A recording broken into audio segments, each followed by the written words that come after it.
जदि कौनसी भी गोटिए जिनिसरे आपणଙ୍କୁ କିଛି ଭୁଲ ଦେଖାଗଲା ସେ ଜିନିଷକୁ ସଜାଡ଼ିବାକୁ ଚେଷ୍ଟା କରନ୍ତୁ। ତେବେ ତ ଯାଇ ଆପଣ ଜଣେ ଭଲ ବ୍ୟକ୍ତିତ୍ୱ ହୋଇପାରିବେ। ମନୁଷ୍ୟ ତ ଏଠି ପ୍ରତିଟି ଘରେ ଜନ୍ମ ନିଏ ଆଜ୍ଞା, କିନ୍ତୁ ମଣିଷ ପଣିଆ କେଉଁଠି ବି ଜନ୍ମ ନିଏ ନାହିଁ।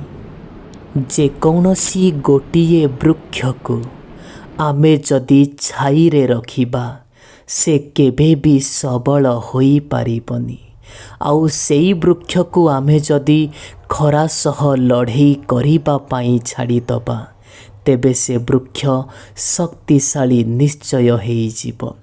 ଠିକ୍ ସେଇଭଳି ଆଜ୍ଞା, ଜୀବନରେ ସବୁବେଳେ କମ୍ଫର୍ଟ ଜୋନ୍ ଭିତରେ ରହିବା ପାଇଁ ଚେଷ୍ଟା ନ କରି କିଛି ଏକ୍ସଟ୍ରା ଅର୍ଡ଼ିନାରୀ କରି ଦେଖେଇବାକୁ ଚେଷ୍ଟା କରନ୍ତୁ। ଯଦି ଭରସା ରଖିବା ପାଇଁ ଚାହୁଁଛନ୍ତି ତେବେ ଆପଣ ଭଗବାନଙ୍କ ଉପରେ ରଖନ୍ତୁ, ଏହି ଲୋକମାନଙ୍କ ଉପରେ ନୁହଁ। କାହିଁକି ନା ଧୋକା ଆପଣଙ୍କୁ ଲୋକେ ଦିଅନ୍ତି ଆଜ୍ଞା, ଭଗବାନ ନୁହଁ। ଭଗବାନଙ୍କ ଉପରୁ ଆପଣ କେବେ ବି ନିଜ ଭରସା ଉଠେଇବେନି, ଆଉ ଏ ଦୁନିଆ ଲୋକଙ୍କ ଉପରେ କେବେ ଭରସା କରିବେନି। ଯେଉଁ ଲୋକମାନେ ଆପଣଙ୍କ ଜୀବନକୁ ଆସନ୍ତି ସେମାନଙ୍କୁ ଆପଣଙ୍କୁ ସମ୍ଭାଳି କରି ରଖିବା ପାଇଁ ହେବ।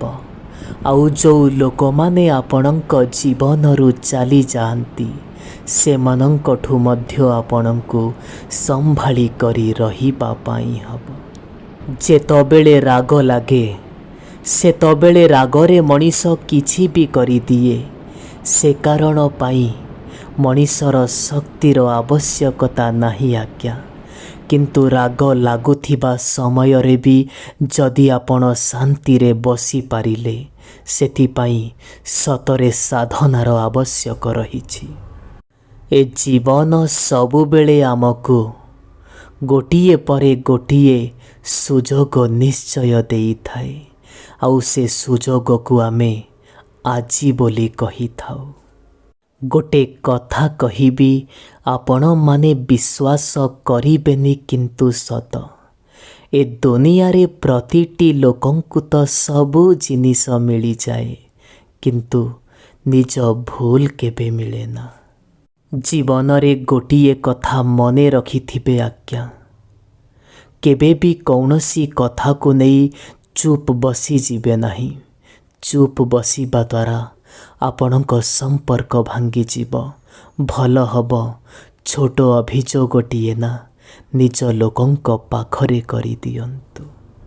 ଏ ଜୀବନ ତୋଠୁ ମୋର ବେଶୀ କିଛି ଆବଶ୍ୟକତା ନାହିଁ, କିନ୍ତୁ ଆଜି ପରଠୁ କାଲି ଦିନଟା ଟିକେ ଭଲ ହଉ ବା ସେଇ ଛୋଟିଆ ଆଶାଟିଏ।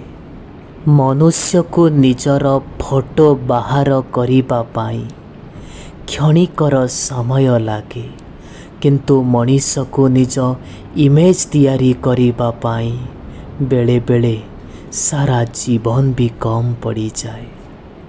ଯଦି ଆପଣଙ୍କର କୌଣସି ଜାଗାରେ କିଛି ଭୁଲ ଅଛି ତେବେ ସେଇ ଭୁଲକୁ ଆପଣ ସ୍ୱୀକାର କରିବା ପାଇଁ ଚେଷ୍ଟା କରନ୍ତୁ।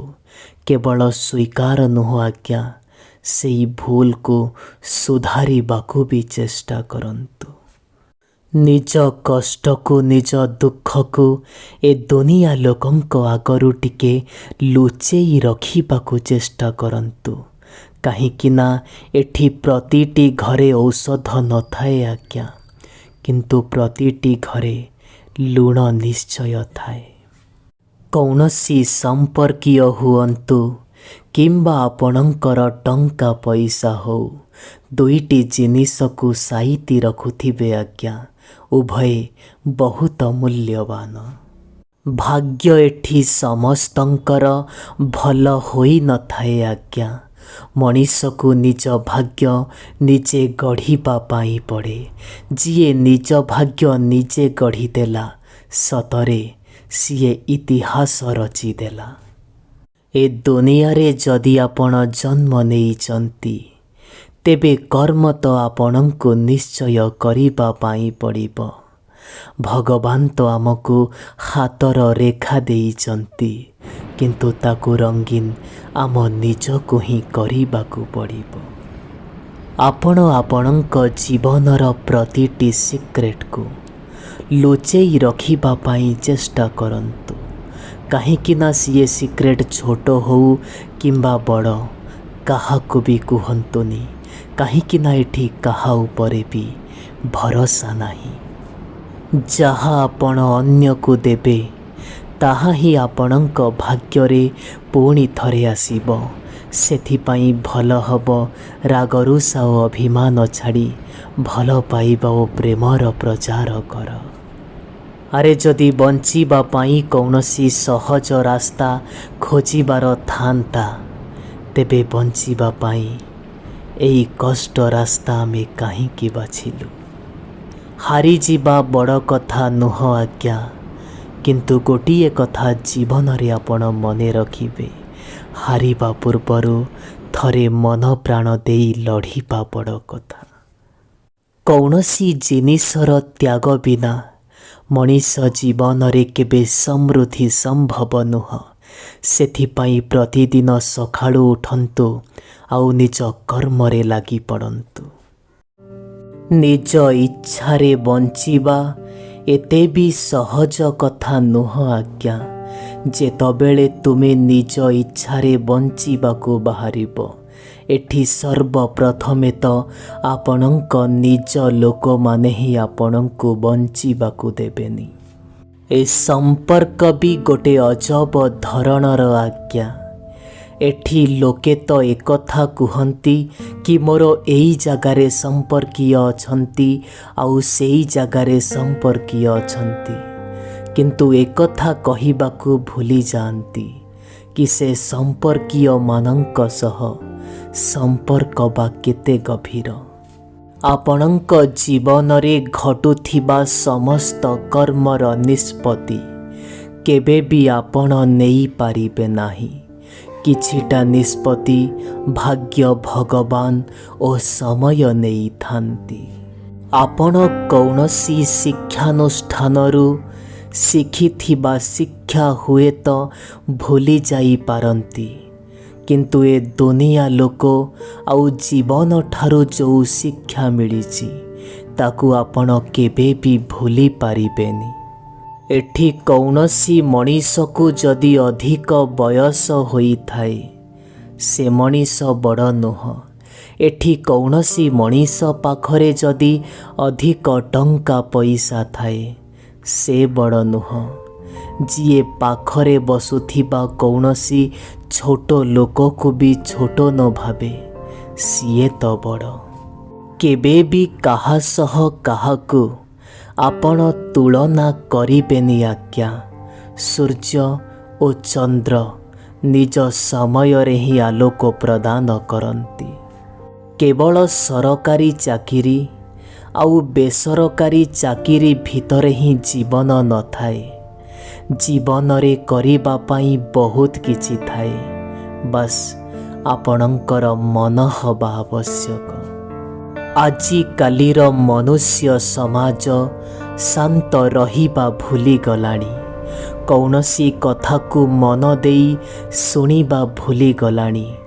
ବନ୍ଧୁ, ଭଗବାନ ଆପଣଙ୍କୁ କହିବା ପାଇଁ ଯଦି ଜିଭ ଦେଇଛନ୍ତି, ଶୁଣିବା ପାଇଁ ବି ତ କାନ ଦେଇଛନ୍ତି।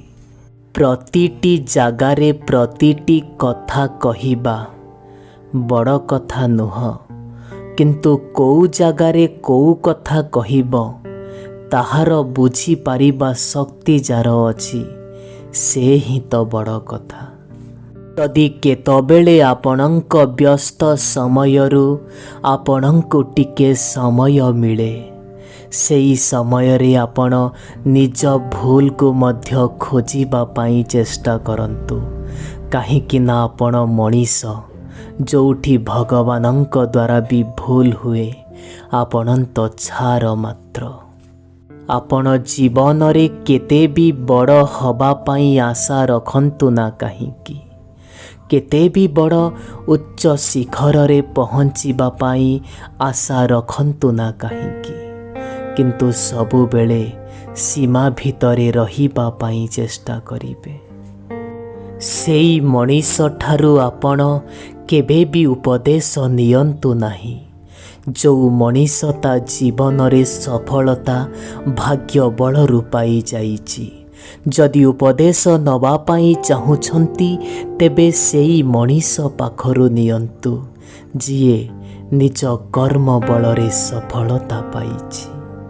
ନିଜ ପରିବାରର ଯେବେ ବି କୌଣସି ଲୋକଙ୍କ ସହ କଥା ହେବେ, ତେବେ ହୃଦୟର ସହ କଥା ହୁଅନ୍ତୁ। ଏମିତିରେ ସାରା ଦୁନିଆ ତ ହୃଦୟହୀନ।